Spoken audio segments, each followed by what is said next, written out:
नमस्कार friend. Tax department अभी भी पिछले सालों के रिटर्न की छानबीन करने में जुटा हुआ है और संदेह होने पर टैक्स पेयर्स को नोटिस थमा रहा है।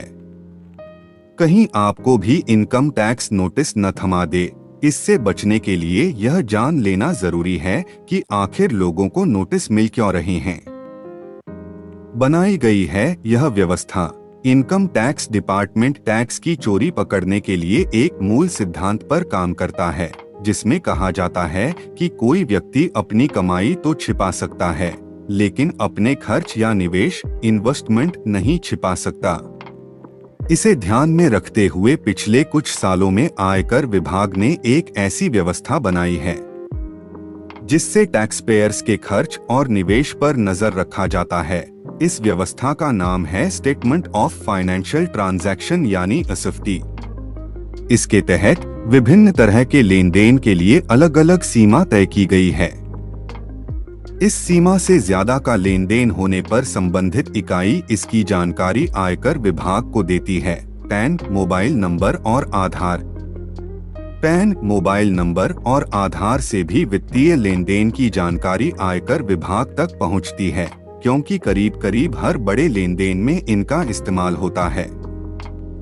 उदाहरण के लिए टू व्हीलर छोड़कर कोई और गाड़ी खरीदने या बेचने पर पैन लगता है।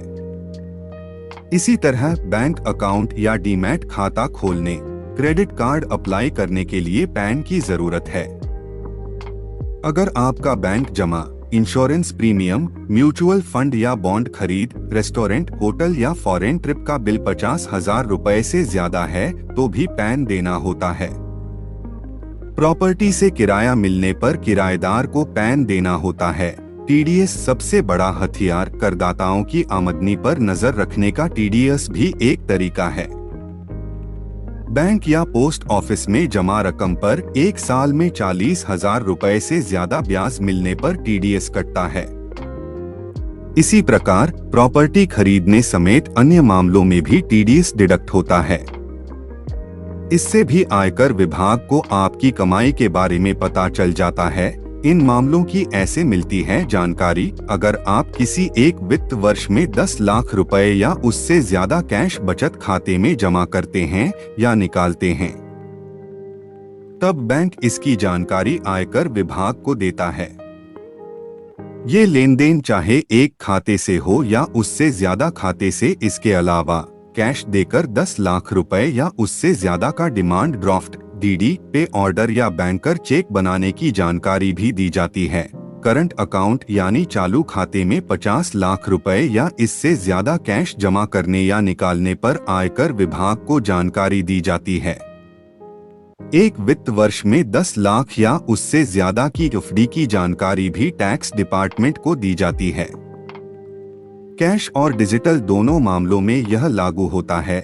1 लाख रुपए या उससे ज्यादा का क्रेडिट कार्ड बिल कैश में या फिर 10 लाख रुपए या उससे ऊपर का बिल किसी भी तरीके से भरने पर इसकी जानकारी आयकर विभाग को दी जाती है। अगर आप 30 लाख रुपए या उससे ज्यादा की प्रॉपर्टी खरीदते या बेचते हैं तो इसकी जानकारी देना प्रॉपर्टी रजिस्ट्रार का काम है। 50 लाख रुपए से ज्यादा की प्रॉपर्टी खरीदने पर 1% टीडीएस स्रोत पर कटौती काटा जाता है। टीडीएस कटौती की वजह से भी लेन देन की जानकारी विभाग के पास पहुंच जाती है। अगर कोई व्यक्ति एक वित्त वर्ष में 10 लाख रुपए या उससे ज्यादा के शेयर, डिबेंचर, बॉन्ड या म्यूचुअल फंड खरीदता है तो इसकी जानकारी आयकर विभाग को देना उस कंपनी या संस्थान की जिम्मेदारी है। किसी वस्तु या सेवा की खरीद के लिए 2 लाख रुपए से ज्यादा का नकद भुगतान करने पर संबंधित विक्रेता को इसकी जानकारी इनकम टैक्स विभाग को देनी होती है। उदाहरण के लिए आप ज्वेलरी खरीदते हैं और 2 लाख रुपए से ज्यादा की रकम कैश में देते हैं तो यह दुकानदार की जिम्मेदारी है कि वो इसकी जानकारी विभाग को दे। इसके अलावा 2 लाख रुपए से ऊपर के सभी लेन देन के लिए आपको पैन कार्ड भी देना होता है।